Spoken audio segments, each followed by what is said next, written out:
आनंदी नाडीच्या पद्धतीने आपण जेव्हा कुंडली बघतो तेव्हा खूप सोपं होऊन जातं, कारण एका ग्रहावरून आपल्याला भरपूर गोष्टी सहज कळून येतात. समजा एक शनी ग्रह आहे, तो एक मुख्य ग्रह आहे, आपण असं गृहीत धरून चालू.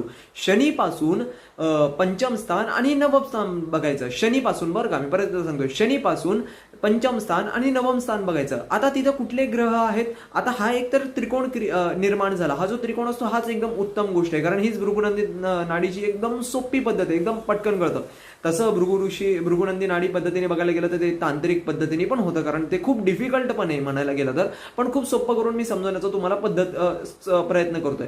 तर आता ह्या ज्या वेळेला त्रिकोण हा जो काही निर्माण होतो त्याच्यामध्ये पण कसं असतं, समजा तिथं कुठले ग्रह आहेत, पंचम स्थानामध्ये, त्याच्यानंतर नवम स्थानामध्ये, आणि परत एकदा शनीच्या अलीकडं आणि शनीच्या नंतर, म्हणजे शनीच्या अलीकडच्या घरात आणि शनीच्या नंतरच्या घरात कुठले ग्रह आहेत, या सगळ्या गोष्टीला बघून, फक्त एका शनीच्या ग्रह बघूनच आपल्याला पूर्ण हा व्यक्ती काय करिअर करू शकेल, हा कुठल्या करिअरमधून आलेला आहे आणि कुठल्या करिअरमध्ये जाईल, या सगळ्या गोष्टी क्लिअर होऊन जातात फक्त एवढ्याशा एका पद्धतीने. त्यामुळे ही पद्धत खूप छान आहे आणि वैयक्तिक ही मी जेव्हा बघितली त्यावेळी नक्की ही खूप सुंदर पद्धत आहे.